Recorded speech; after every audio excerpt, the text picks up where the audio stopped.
Outros intelectuais brasileiros são esses que se reuniram na USP para fazer uma análise sobre a ascensão do conservadorismo. Então, essa reunião que eles fizeram na USP, da qual participaram ali o André Singer, o Vladimir Safatli, Mariana Chauí, o Ricardo Mussi e quem mais?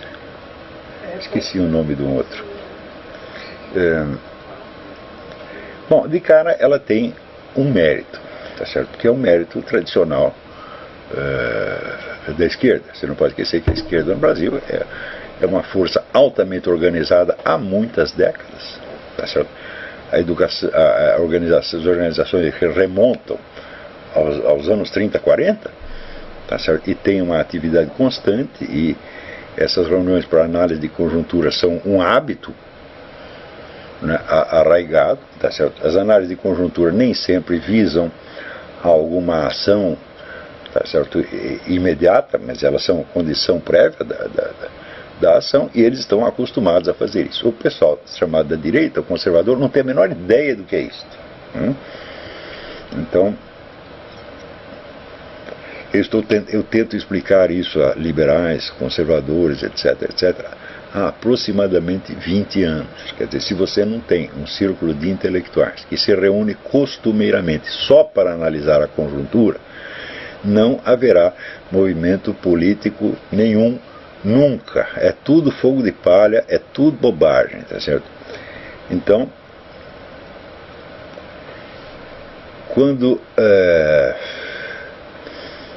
se você analisar, vamos dizer, as iniciativas tipo liberal conservador que houve no Brasil nos últimos 20 ou 30 anos, você vai ver que elas não têm continuidade, eles não têm ideia de análise estratégica nem coisa nenhuma, são apenas reuniões para fins de propaganda, mas é como se fosse a propaganda de um produto que não existe, né?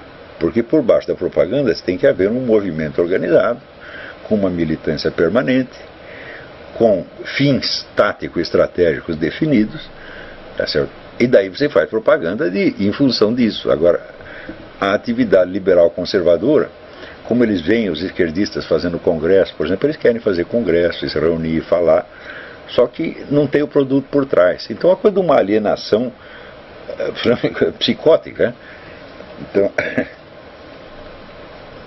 mas o pessoal esquerdista, especialmente comunista, tem prática disso. Então, eles estão acostumados a analisar as mudanças sociais. Analisam lá da maneira deles, que nós já vamos ver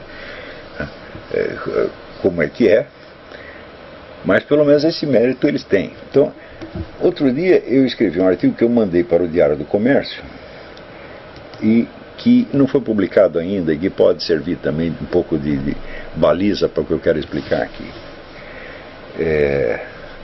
O artigo chama-se Visão Curta e Visão Mais Curta. O livro dos 36 estratagemas chineses, que as pessoas atribuem erroneamente a um sujeito chamado Sun Tzu, ensina, aspas, todo fenômeno é no começo um germe, depois termina por se tornar uma realidade que todo mundo pode constatar. O sábio pensa no longo prazo, eis porque ele presta muita atenção aos germes. A maioria dos homens tem a visão curta e espera que o problema se torne evidente para só então atacá-lo. Fecha aspas. As duas perguntas que o trecho sugere são: 1. Onde estão os germes? 2.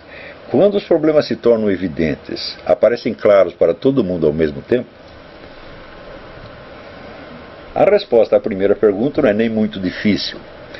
Todas as situações histórico-políticas nascem da ação humana, e a ação nasce da especulação de possibilidades. É claro que você não consegue nem conceber como possível, você muito menos consegue fazer.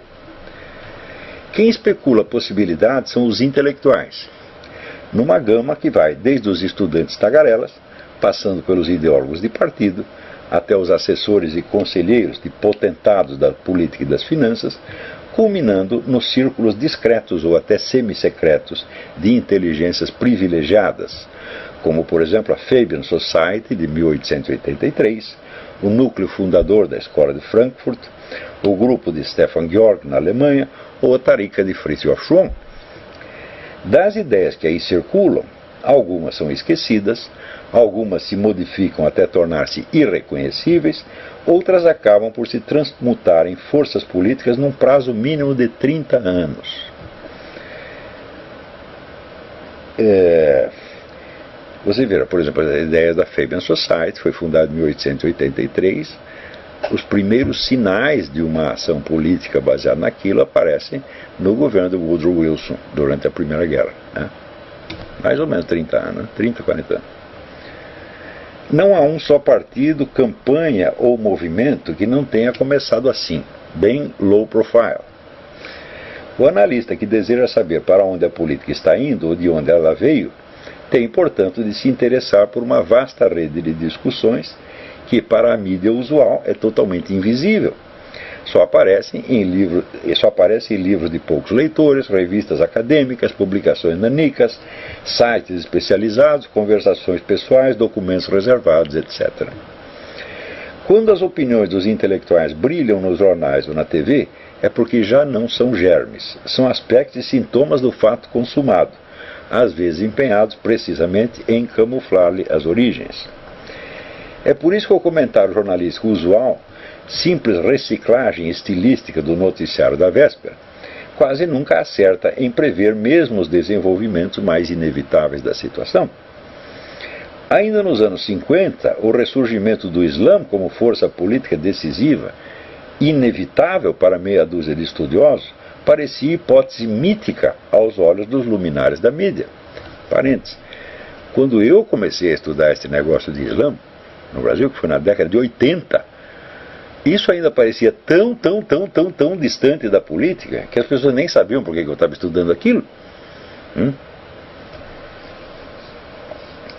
A queda da União Soviética pegou os jornalistas de calças na mão, assim como, 10 anos depois, o renascimento mundial de uma esquerda que eles imaginavam defunta. Leiam o livro do Jean-François Rével, La Grande Parade, escrito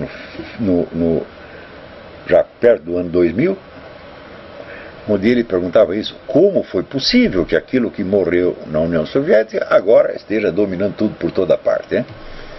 Não digo que ele tenha dado as respostas corretas, mas é a perplexidade. Quer dizer, o comunismo morreu, mas daqui a pouco está aí, né, o cavalo morto escoiciando todo mundo em menos de 10 anos. Até hoje, há quem se recuse a perceber a mão da KGB na premeditação da perestroika. O Rodrigo Constantino diz que eu sou paranoico, porque eu disse isso. Está mais do que documentado que isso aconteceu. A KGB que inventou a perestroika, porque viu, olha, o comunismo vai para as cucuias, o partido vai cair, mas vamos os anéis, mas ficam os dedos. Eles que se deixem levar para a laterilha da história, mas nós não vamos. Vai cair o partido, mas nós vamos ficar melhor do que antes. E foi exatamente o que aconteceu. Há quem se recusa a perceber a mão da KGB na premeditação da perestroika, ou a fonte globalista de movimentos como o gaysismo e as cotas raciais. E não preciso lembrar aos leitores, ou aqui aos alunos, que o Foro de São Paulo só apareceu no Globo e na Veja quando já dominava metade da América Latina, tendo, portanto, saltado repentinamente, miraculosamente, da inexistência para a glória, sem escalas intermediárias. As ideias, é claro, não surgem como propostas políticas prontas, mas como interpretações da realidade, das quais pode-se deduzir várias propostas políticas diversas e às vezes nenhuma. A transformação de uma coisa na outra é um processo lento, sutil e complicado. A própria disciplina chamada História das Ideias está mal equipada para rastreá-lo. Exemplos de estudos bem-sucedidos na área são Fire in the Minds of Men, de James Billington, que rastreia a história as influências mútuas dos movimentos revolucionários, como as ideias vão passando de um para outro, baseado menos no método das histórias das ideias do que de métodos desenvolvidos em literatura comparada. Literatura comparada, por exemplo, você estuda uma imagem, uma metáfora, né, desde o seu primeiro aparecimento, como é que ela vai passando para outras literaturas e sendo mudada, né? Fire in the Minds of Men, de James Billington, e Libido Dominante, de Michael Jones, que rastreia, então, as ideias do sex lib, tá certo? E suas relações políticas, né? Mas mesmo esses morceaux de bravoure, quer dizer, demonstrações de força, não exorcizam do meu cérebro aquele sentimento de frustração que Ortega y Gasset assim resumia, aspas, nunca se escreveu um livro que explicasse satisfatoriamente por que alguém fez alguma coisa. Fecha aspas. Essa frase monumental. A análise política, mesmo praticada com os maiores escrúpulos de método, está longe de ser uma ciência, é no máximo um empirismo organizado. A segunda pergunta baseia-se na observação de que os fatos patentes não se tornam patentes para todo mundo ao mesmo tempo. Governantes, comandantes militares, chefes de serviços secretos, big shots das finanças, por mais lentos que sejam os seus cérebros, tomam conhecimento das coisas antes da população geral, porque têm assessores bem pagos e incumbidos em informá-los. Têm o tempo e os meios, portanto, de desacelerar a divulgação dos fatos ou de mandar remoldá-los para que pareçam outra coisa. Quando, depois de anos, o escândalo explode aos olhos de toda a população, é geralmente porque já é tarde demais para fazer o que quer que seja a respeito. E mesmo então, as partes mais importantes da história permanecem ocultas, esquecidas ou incompreendidas. Em 1993, quando por obrigações profissionais eu estudava dia e noite a epidemia das CPIs, duas coisas já se haviam tornado claras para mim. Primeiro, escorado no eficiente serviço particular de inteligência, o PT preparava a tomada do aparelho de Estado. Não era a mesma coisa que tomar governo, né? Tomada do aparelho de Estado. E segundo, já se guarnecia antecipadamente contra investigações. Usava as leis como escada para elevar-se acima delas. O futuro mensalão estava ali em germe. Não havia como negar. Mas a diferença entre o que eu lia nos documentos de fonte primária e o que saía na grande mídia era tal que o partido do Zé Dirceu acabava parecendo mesmo o último bastião da moralidade no meio da roubalheira geral. Então, eu fui contratado pela empresa Odebrecht para escrever para eles um relatório sobre as CPIs. Relatório que idealmente eles iriam publicar, não publicaram até hoje. Ficaram com medo de publicar. Na verdade era ruim demais. Então isso quer dizer que durante mais de um ano eu tive na minha casa um quarto inteiro cheio de documentos da CPI. Todas as transcrições de todos os dias, todos os documentos e mais o noticiário que saía no jornal. E diariamente eu comparava uma coisa com a outra. Diariamente durante um ano. Então eu vi, olha, lá na CPI eles disseram isso, assim, assim, e no jornal saiu outra coisa completamente diferente. Isso acontecia todos os dias. Né? Então, evidentemente, a impressão que ficava nos olhos do povo era uma. E o que estava acontecendo era outra coisa completamente diferente. E foi aí que eu vi o abismo que pode existir, vamos dizer, entre os fatos e sua imagem na mídia. Não se trata de uma mentira aqui, de outra acolá. Não, você tem uma espécie de distorção permanente. Em parte, causada pela simples aplicação rotineira de técnicas jornalísticas que não são muito apropriadas à descrição dos fatos. Em parte, por hábitos mentais que já estão arraigados na cabeça do jornalista e que os fazem distorcer as coisas mais ou menos automaticamente. E, em parte, por uma distorção proposital feita para favorecer determinadas correntes políticas. Né? Eu vejo que, por exemplo, existe eu acho que na cabeça de todo jornalista brasileiro, pelo menos, aqui nos Estados Unidos também a gente vê a mesma coisa, existe um instinto de você reproduzir as palavras do indivíduo de maneira que possa comprometê-lo se você não gosta dele e que possa neutralizar o perigo se for alguém da sua preferência. Isso quer dizer que com uma frase você pode destruir a carreira de um sujeito, como fizeram aqui com esse tal de Todd Akin, né? Falou uma besteira lá a respeito de estupro, ao longo de uma carreira de 50 anos, ele teve uma frase engraçada, quase acabaram com ele. Não? O Maluf, o famoso estupro mas não mata, que provavelmente não foi dito exatamente assim, mas foi resumido assim. Né? Então, E note bem, os jornalistas, quando eles fazem isso, eles ficam contentes, né? Eu lembro quando a gente pegava algum político numa coisa dessa, cortavam uma palavra aqui, mudavam a vírgula, etc., e davam um sentido demoníaco a alguma coisa, né? Todo mundo ficava muito orgulhoso de fazer isso. Isso é a demonstração de força, a demonstração de capacidade de redação no jornalismo.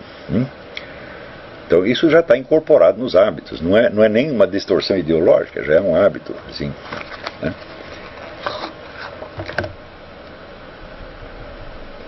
Mas daí que termina o negócio. Quase 2 décadas se passaram antes que a decepcionante realidade das coisas se tornasse patente aos olhos da multidão. A visão curta de que falam os estratagemas chineses torna-se mais curta à medida que se desce das altas esferas para o mundo ilusório do eleitor comum. Então, quer dizer, nas altas esferas geralmente se sabe as coisas em tempo, ainda que se saiba distorcido. Então, bom, alguma informação você tem, né? Então, quando o mensalão estourou aos olhos do público, quando foram as primeiras denúncias do mensalão? Vai fazer uns 5 anos, 6 anos mais ou menos, né? Então, no entanto, em 1993 estava claro que o PT tinha montado um serviço de inteligência, né, que depois as pessoas chamavam dos arapongas, mas isso já era uma versão diminuída da coisa. Araponga é um espião aqui, um espião acolá, mas um serviço de inteligência não está lá para espionar e para captar informações, mas também para difundir informações, né, e passar a sua própria versão das coisas. E naquela época eu verifiquei, eu estava com algum dinheiro da Odebrecht, né, eu contratei 2 repórteres para irem atrás dos agentes do PT, infiltrados em bancos, empresas, organizações estatais, etc, etc, né? Em geral pessoas amadoras que ofereciam gentilmente seu serviço para o partido, e eles eram milhões de pessoas, isso já naquela época. Então ninguém monta uma coisa desse tipo, se não tem planos ulteriores, né? Então o mensalão já estava ali montado de alguma maneira. Então você vê aqui, num dos discursos do Zé Dirceu, ele falava de um sujeito que tinha recebido uma propina de um empreiteiro, e ele dava o número das notas, das cédulas que o sujeito recebeu. Mas como é que ele ficou sabendo disto? Então é porque tinha algum agente infiltrado que participou da operação e, portanto, é culpado dela também, não é isso? Esse detalhe ninguém mencionou na época, não suscitou a menor desconfiança, não é isso? Então, muito bem, mas tudo isso aqui é para vocês verem que esta coisa de você examinar os germes dos movimentos políticos, que é uma coisa que o pessoal liberal, direitista, né, desconhece tanto, que quando eu mostro para eles um desenvolvimento que já está em curso, que já está acontecendo, mas que ainda não saiu no jornal, eles sempre dizem que é loucura. Como, por exemplo, agora no novo Código Penal, que é reduzir a idade de consentimento para ato sexual para 12 anos de idade. Então é a consagração da pedofilia, evidentemente, como eu anunciei 5, 6, 7 anos atrás. Foi chute, foi sacação? Não, meu filho, eu fui lá na discussão. O que os intelectuais, etc., estão discutindo? Então, ou são ideólogos de partido, ou são altos assessores de milionários, de potentados. É lá que está o germe do que vai acontecer. Então, eu não estou diagnosticando, eu estou dizendo um plano que eles têm. Pode ser que esse plano seja abortado ou seja adiado, às vezes os caras não conseguem a coisa no tempo devido, mas não há uma só ideia ou proposta política em circulação que não tenha essa origem. Não há outra origem possível. Então, vamos dizer, os próprios políticos de cargos eletivos, eles é que não têm ideia nenhuma. Quando a coisa chega no parlamento é porque aquilo já é velho. Já está sendo discutido. Por exemplo, você veja todo esse favorecimento aos drogados, né, aos bandidos, essa moleza que a polícia está dando, as autoridades estão dando, né, a criminosos, tudo isso, meu filho, começa na década de 50, 60. Isso tudo está nos livros do Herbert Marcuse, e já vinha sendo discutido na escola de Frankfurt desde a década de 30. Então, até virar política, passa um tempo. É o mínimo de 30 anos, pode ser 60, 70. Tá certo? É um processo longo, complicado. Então, entre os direitistas, liberais, conservadores, ninguém parece saber disso. Então, quando você anuncia um processo, até que já não está nem em germe, que já está em movimento, eles acham que é teoria da conspiração. Falam, bom, então, eu estou querendo ensinar para eles como é que se trabalha, eles não querem aprender. Isso são todos sem exceção. É milico, é cristão, é católico, é protestante, é jornalista, é empresário, são todos assim. Então, comparado com isso, o pessoal da esquerda é muito mais profissional, porque eles já estão acostumados com a ideia de que é preciso estudar as coisas em germe. Algumas vezes eles são pegos de calça na mão, por exemplo. Em 64, abril de 64, eles foram pegos de calça na mão. Por quê? Durante um tempo eles não prestaram atenção ao que estava sendo discutido entre os intelectuais conservadores e, de repente, aconteceu o golpe, eles não levaram a pancada, não sabiam de onde vinha. Tá certo? Mas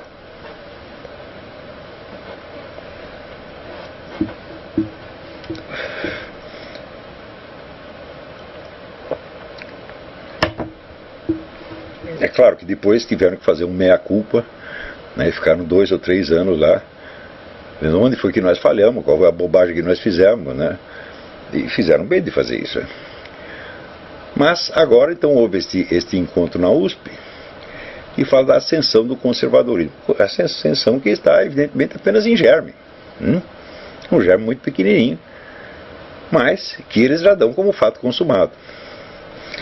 Então, analisando um pouco as falas ali do Vladimir Safatli, da Marilena Chauí, do André Singer, etc., nós vemos vários tópicos, dar vários pontos importantes a destacar.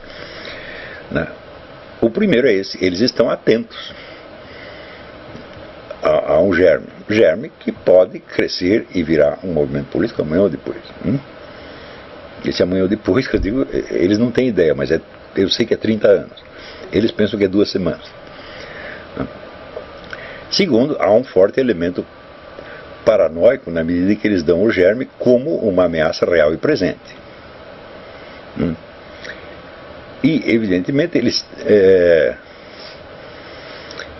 eles fazem isso, em parte, como um elemento de autojustificação.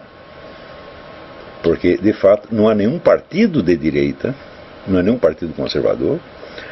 A opinião conservadora está excluída da grande mídia. Você me mostra aí, depois que Dom Eugênio Salles, né, me mostre um colunista que defenda sistematicamente um ponto de vista conservador cristão. Não tem. Tinha o último, que era o Carlos Ramalhete, lá na Gazeta do Povo do Paraná, que o pessoal está querendo tirar. Né? Eu não posso dizer que eu mesmo seja um conservador nesse sentido.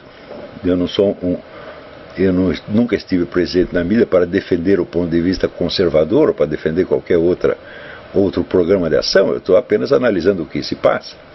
Não é isso? Eles podem me identificar como uma força conservadora, para mim tanto faz. Né? Então é como se dissesse, bom, eu não sou conservador, eu estou conservador. Né? Quer dizer, neste momento, eu represento, aos olhos deles, uma força conservadora. Então, nas universidades, então, nem se fala. Não é isto? O ponto de vista cristão conservador está praticamente excluído.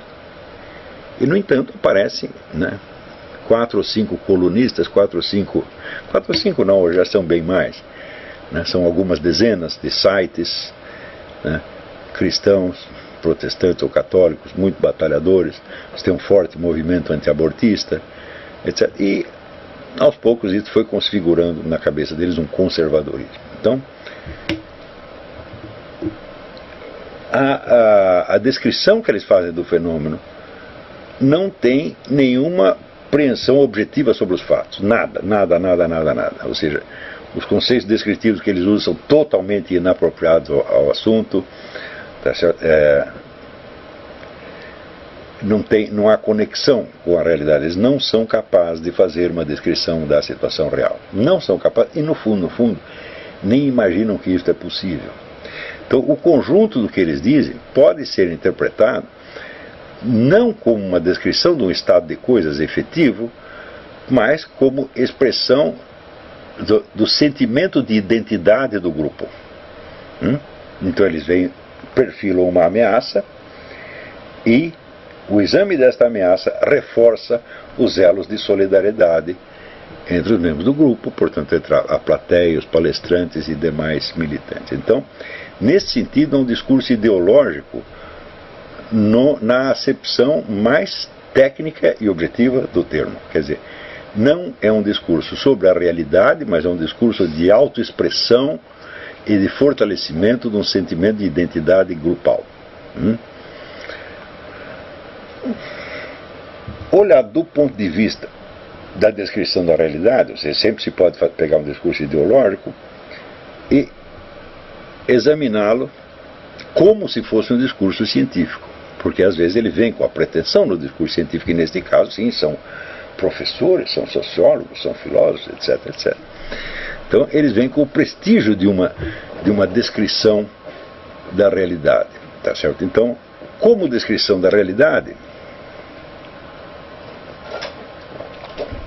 a coisa, evidentemente, é de um caráter totalmente delirante e invertido, né? Uma coisa, em certos pontos, até involuntariamente cômico, como, por exemplo, quando Dona Marilena Chaui descreve a violência, a falta de educação das pessoas, a brutalidade, né, a barbárie reinante na sociedade brasileira, e ela atribui isso ao conservadorismo. Ou seja, as pessoas se xingam umas às outras, né, fazem quebra-quebra, etc., porque receberam uma educação cristã em casa e são muito conservadoras. Isso é tão absurdo, né, que as pessoas só perdoam isso por causa do prestígio da Marilena, né? Mas eu duvido muito que não tenha pelo menos um comunista na plateia que não tenha entendido que isso é uma inversão total. Porque você vê a própria Dona Marilena, 20 anos atrás, ela dizia que o sonho dela era encontrar, vamos dizer, uma moral sem culpas, né? Onde ninguém é culpado de nada, não há culpa, não há certo e errado, é tudo estético. Então, ora, o pessoal da USP, os estudantes, que ainda há menos de um ano estavam fazendo quebra-quebra, destruindo reitoria, quebrando carteira, batendo em professor, etc. Ou seja, dando um exemplo clássico dessa barbárie a que ela se refere, né? Eles foram educados na base do quê? Na base da moral cristã tradicional ou na base da moral sem culpas da Dona Marilena? Né? Mais ainda, na mesma semana, os estudantes deram outro sinal de barbárie nesse ataque que fizeram, ataque coletivo a Dom Bertrand, ou aquele ataque que fizeram aos oficiais na porta do clube militar, onde eram centenas de jovens saudáveis e vigorosos, né, xingando nonagenários e achando que são muito valentes por isso. Até escrevi um artigo a respeito. Quer dizer, ora, é evidente que a raiz da barbárie está na perda do sentimento moral tradicional, tá certo? E não tem nada a ver com o conservadorismo, é justamente a perda dos sentimentos conservadores é que cria isso. E houve um longo trabalho nesse sentido, né? Um trabalho de apresentação, por exemplo, dos crimes dos delinquentes como se fossem vítimas da sociedade, a ideia de fazer a sociedade sentir culpa quando pune uma pessoa dessa. Ou seja, um pouco a mentalidade de 68, é proibido proibir, tá certo? Então, isso vamos dizer, era uma idealização da barbárie, e nós estamos vivendo sob essa cultura de idealização da barbárie há pelo menos 30 anos, e daqui a pouco as suas ideias viram acontecimentos, e os acontecimentos podem acertar em você. Tem que lembrar, veja, como terminou a vida o príncipe da escola de Frankfurt, Theodor Adorno. Né? Theodor Adorno passou a sua vida tentando corroer todos os valores e critérios morais da civilização, demolir a civilização ocidental. E os estudantes gostaram da ideia. E um dia invadiram a sala dele e fizeram uma quebra-quebra. E ele tentou protestar, E as alunas o que fizeram? Tiraram a roupa, mostraram os peitos, e foram lá começar a dar uns beijinhos insultuosos no velho. Ele teve uma crise nervosa e morreu logo depois. Isso é a dona Marilena. Ensina as pessoas a serem desrespeitosas, ensina as pessoas que os seus desejos sexuais, seus impulsos, são muito mais sagrados do que os valores da civilização, e as pessoas acreditam e começam a agir em consequência, e acontece que de repente pode estar a dona Marilena na frente e ela mesma vai sofrer o impacto da sua moral sem culpas, e ela vai dizer: é o conservadorismo, é o ressurgimento do conservadorismo. É evidente que é uma inversão, né? Eu não posso nem dizer psicopática, essa é uma inversão psicótica da realidade, absolutamente delirante. Até agora mesmo o Alessandro estava observando que ao narrar uma dessas experiências, né, onde ela vê a falta de educação, a brutalidade das pessoas, né, reclama que houve um problema de trânsito, né, e a pessoa que estava no outro carro saiu e disse para ela: quem você acha que é para sair gritando com as pessoas assim? E a pessoa estava muito brava. Então a própria Marilene, ela estava contando que foi ela que começou a gritar, e ela se sentindo agredida pela outra. Quer dizer, inverteu tudo, né? Então, mas a inversão do episódio simboliza e condensa a inversão total da visão que ela está apresentando das coisas, tá certo? Essa inversão também já se observa há muitos anos numa noção fundamental que essa gente usa para descrever o estado de coisas e para descrever o seu inimigo. E esse inimigo chama-se neoliberalismo. Eu já escrevi artigos a respeito. Então, no ano de 2000, vocês procurem na minha parte um artigo que se chama Longe de Berlim, Fora do Mundo. Então era uma reunião dos chefes de Estado de esquerda e centro-esquerda em Berlim. Então, muito bem, quem eram eles? Eram todos os chefes de Estado das nações mais poderosas do mundo. O chefe de Estado dos Estados Unidos, da Alemanha, da França, da Inglaterra, do Reich Parta. Não era o chefe de Estado do Paraguai, nem mesmo de Cuba. Eram os chefes de Estado das grandes potências, eram todos de esquerda. E aquela era a época do maldito neoliberalismo. Então o que era o neoliberalismo? Era o Bill Clinton, era o Schröder na Alemanha, tudo, mas era a própria esquerda. Então, segundo eles, então, o neoliberalismo é a política privatista baseada no mais extremo individualismo e desprezo pelos pequeninos e necessitados, é o capitalismo na sua forma crua, etc, etc. Eu digo, mas espera aí, mas quem está implantando isso são vocês. Porque vocês viram que o socialismo está falindo, então vocês apelam à livre empresa, ao mesmo tempo em que vocês procuram ampliar o controle do Estado sobre tudo mais, como eu descrevi no capítulo final do Jardim das Aflições. Durante o governo Bill Clinton, por exemplo, houve uma privatização de vários setores do Estado, ao mesmo tempo em que o Estado começava a dar palpite sobre tudo, penetrando mais profundamente no tecido social do que jamais tinha penetrado antes, que é exatamente a mesma política que se segue no Brasil até hoje. Então, de onde vem isso? São conservadores que inventaram isso? Não. É a própria esquerda. Agora, a esquerda se serve de um discurso que vem de setores liberais clássicos, como, por exemplo, no Brasil, o pessoal do Fórum da Liberdade. Então, pessoas que não exercem o poder, não são políticos, são intelectuais, tá certo? E que têm um discurso a favor da livre empresa e contra a intromissão do Estado. Por exemplo, muitas dessas pessoas pertencem a uma sociedade chamada Mont-Pelerin. Mont-Pelerin é uma das grandes forças do globalismo. E a elite globalista, ela usou este discurso liberalizante para diminuir a autoridade dos Estados no plano internacional, ao mesmo tempo que aumentava o poder de controle desse Estado sobre a sua população local.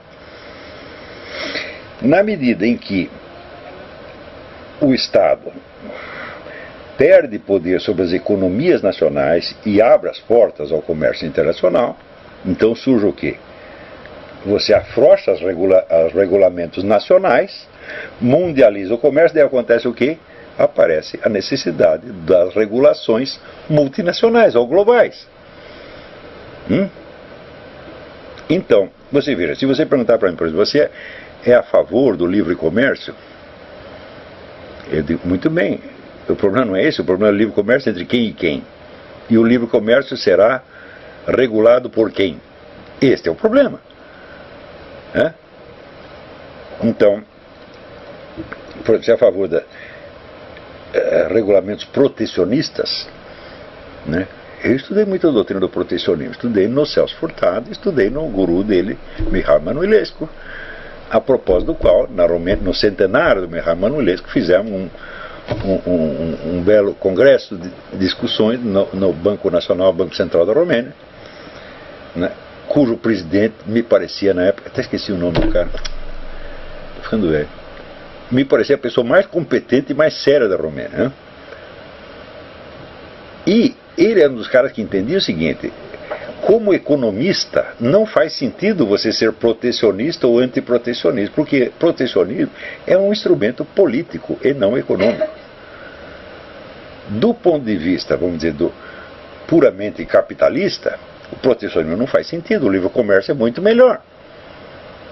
Mas, se você vai fazer, né, o livre comércio entre, vamos dizer,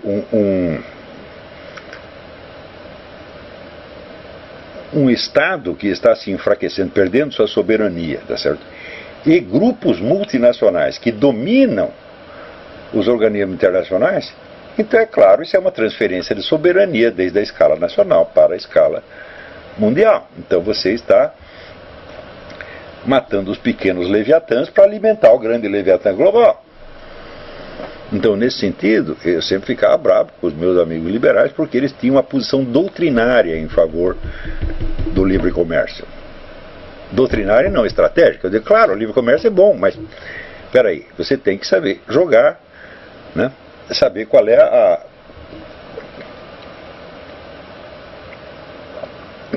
é o fator político que está em jogo, e não somente, vamos dizer, a questão do progresso econômico. Né? Por exemplo, se você abre as fronteiras, então é claro, a sua população tem acesso a um montão de produtos a preço mais barato, é uma maravilha, você pode importar tudo quanto é da China, né? Aqueles sapatos chineses, eu comprei um sapato que deu chulé por 6 meses, né? E cheguei até os 63 anos, nunca tive chulé. Usei o sapato chinês uma semana, eu mesmo não me suportava, eu queria me jogar dentro da privada, né? Então, você pode comprar tudo quanto é bugiganga a preço vil, né? E a população fica muito contente com isso, e claro, isso incentiva, aquece a economia, sem sombra de dúvida. Mas,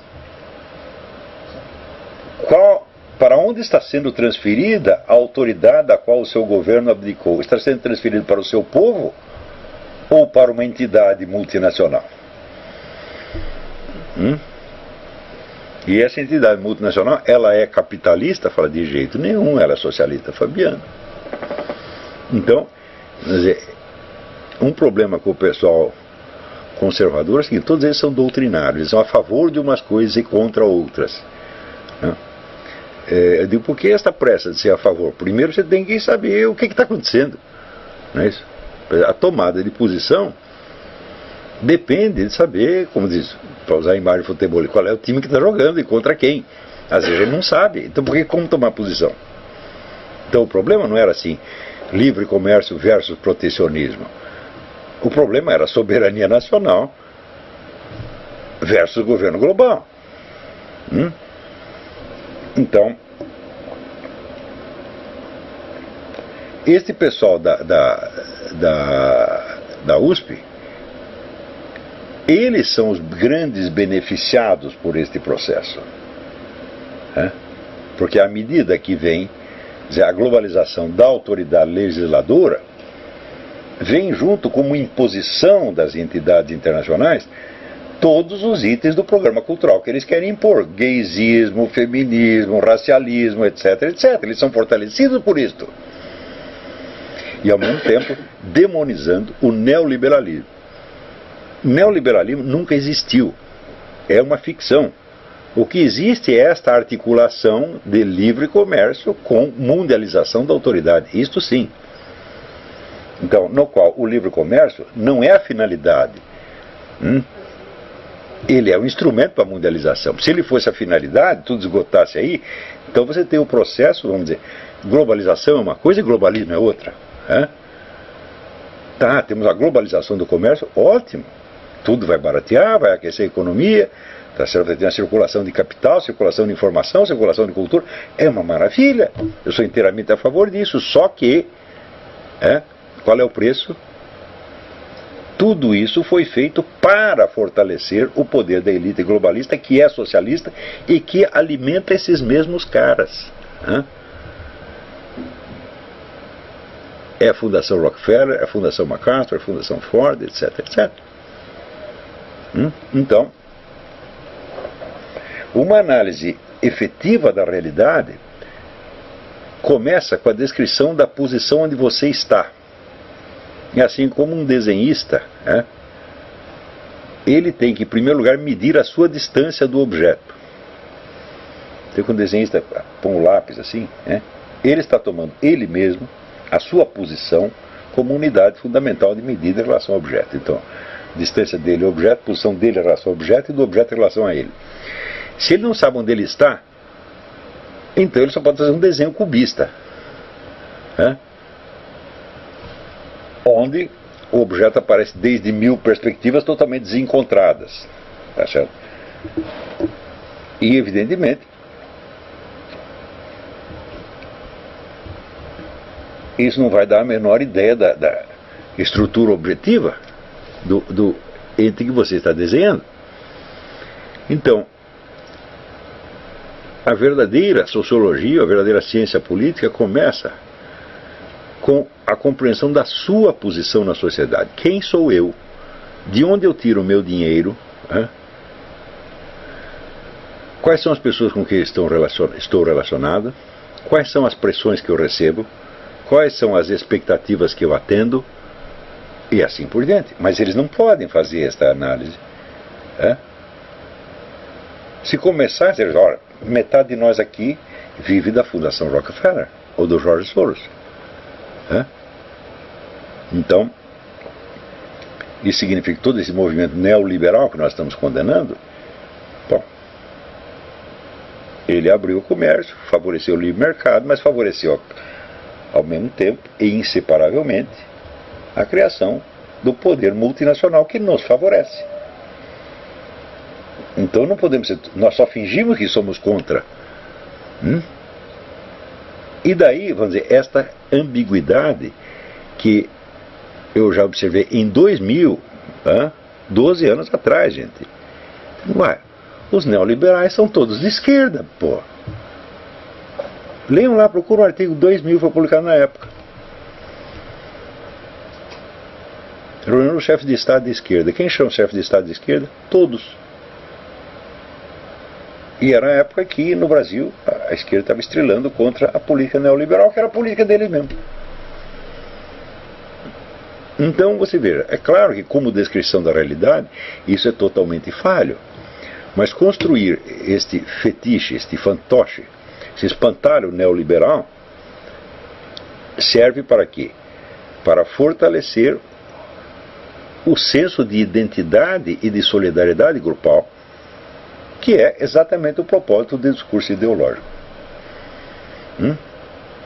E, em suma, a coisa culminou no pronunciamento do Ricardo Mussi, que foi um pronunciamento de 1 minuto e meio, no qual tudo o que ele fez foi fazer propaganda do candidato do PT à Prefeitura de São Paulo. A cidade está um caos, está, como a Marilena escreveu, isso aqui está muita violência, etc, etc. Mas, felizmente, nós temos um candidato marxista, e por isso nós temos alguma esperança. Eu digo, mas não está cheio de marxista aí faz 30 anos? Mais ainda, quando veio a Constituição de 88 e as eleições, as diretas, já não foi a USP que chegou ao poder? E que está dividindo até hoje o poder entre PT e PSDB? Então, seria o caso de dizer, toma que o filho é teu, este é o mundo que vocês criaram. É o mundo dos garotos que agredem velhinhos e acham que são muito valentes por isto. É o mundo das mulheres que saem mostrando o peito dentro da igreja. É o mundo da parada gay, que aparece homem se bulinando na rua. Tá certo? E você quer que depois de tudo isso as pessoas sejam respeitosas e educadas? E se elas não são, você diz que a culpa é do conservadorismo? Ou seja, supõe-se então que esses garotos que agrediram lá o Dom Bertrão, que xingaram os velhinhos na porta do clube militar, fizeram isso por ser muitos cristãos, eles receberam uma formação conservadora e estão expondo. Isso para vocês verem o seguinte, que um estado de completa alienação em relação à realidade social pode favorecer o senso de identidade e a força política de um grupo. Pode, dentro de certos limites, porque se eles acreditarem no que eles estão dizendo e traçarem uma estratégia baseada nisso, eles vão dar com o burro na água, evidentemente. E o segundo ponto é o seguinte, eles sentem, todos se queixaram que estão perdendo a hegemonia. A esquerda está perdendo a hegemonia. E muito bem. Como que a esquerda conquistou a hegemonia? Através dos métodos preconizados por Antônio Gramsci. A ocupação de espaços, o boicote aos adversários, tá certo? E assim por diante. Não foi assim?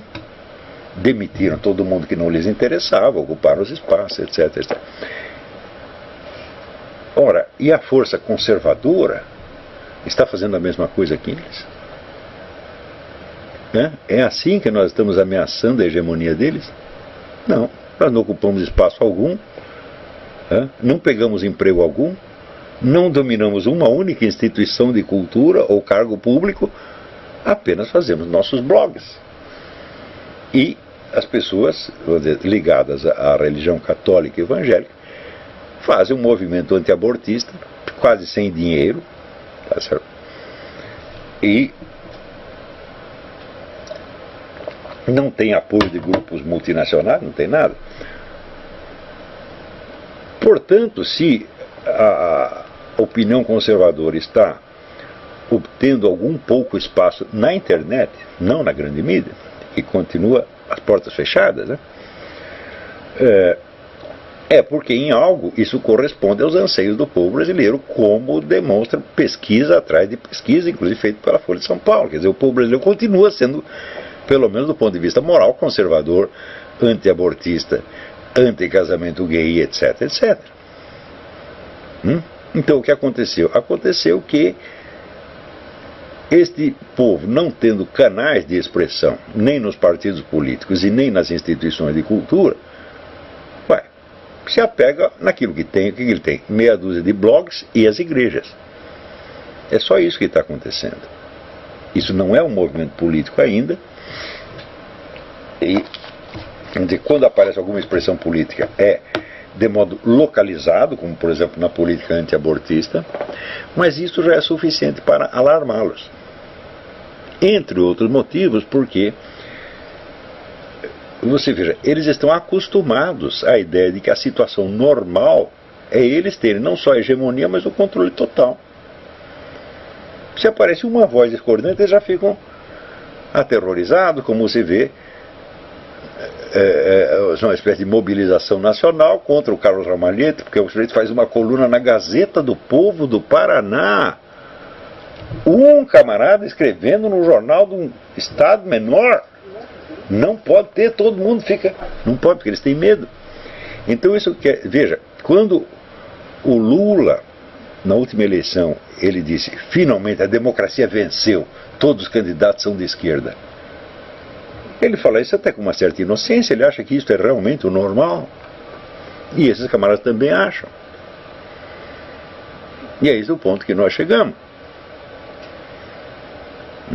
Agora, eu volto ao começo da história. Há 20 anos, eu digo: vocês querem fazer um movimento? Então, bom, eu não vou fazer um movimento para vocês, mas eu sei como é que faz. Então eu posso dar conselho para você como poderia dar para o pessoal da esquerda.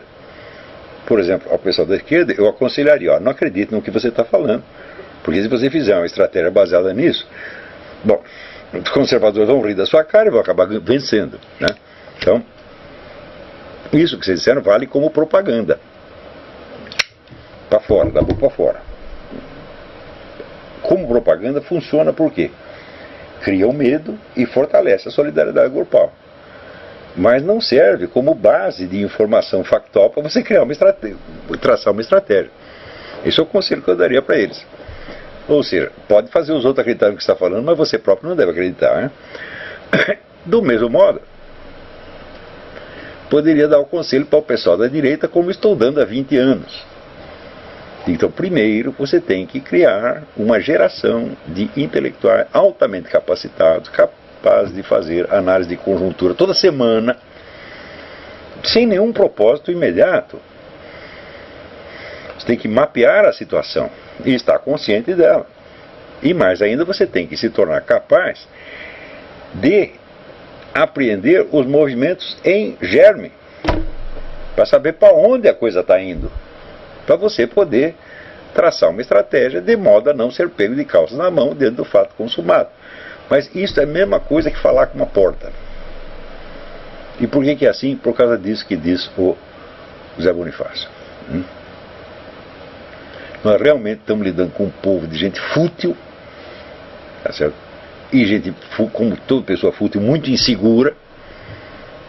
É a mesma coisa dizer, gente que não tem Deus. O Deus dele é os olhos do vizinho. Tá entendendo? E que se interessa mais do que falar sobre o que falaram dele do que sobre o que ele é. Quando as pessoas falam de mim, falaram isso, aquilo, tudo de você. Você sabe o que eu faço? Eu penso assim, esse pessoal não sabe nada, eu sou muito pior do que eles estão falando. Deus sabe. São todos os meus pecados. Isso é bobagem que eu estou falando. Agora, se você não sabe disso, você fica realmente ofendido porque falaram tal ou qual coisa. Se sente indignado, e protesta veementemente. Então, tudo isso, evidentemente, é um teatrinho grotesco. Então,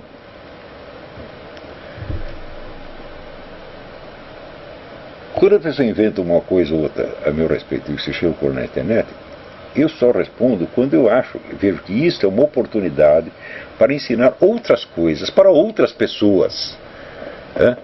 Eu pego o Júlio Lemos, ou o seu Rodrigo Constantino. Então vocês que eu estou falando deles, eu começo falando deles, termino falando de Shakespeare, de Platão, etc. Vocês não perceberam que é assim? Ou seja, estou tomando o camarada como pretexto, ele é o gatilho para eu falar de outras coisas. Só aí, senão, se eu for responder só porque o cara falou que eu sou isso, que eu sou aquilo, falo, quer saber? Sou mesmo, e daí? Vocês são filhos disso? Falam, tá bem. Não tem problema. Que me interessa isso? Eu, há 30 anos atrás, eu já adotei como lema o lema do Dom Quixote, e eu sei quem sou. Não era muito verdade quando eu inventei, mas hoje começou a quase ficar verdade, Quase sei quem eu sou. Então, não é o seu fulaninho, dona fulaninha, que vai me informar quem eu sou. Em 100% dos casos, palpites são errados. Me acusa de uma coisa quando eu fiz outra completamente diferente. Mas se eu contar para você o que eu fiz, acho que você não falaria mais comigo. E agora, conhece alguém que não é assim?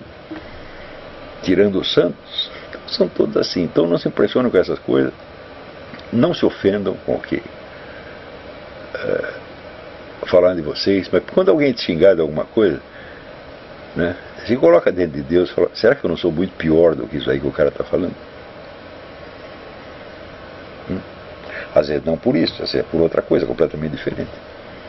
Não é isso? Então,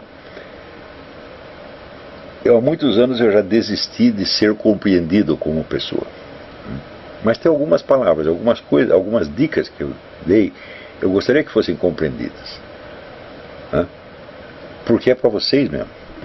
É para o seu bem. Não para o meu. Então, vamos fazer uma pausa, daqui a pouco a gente volta.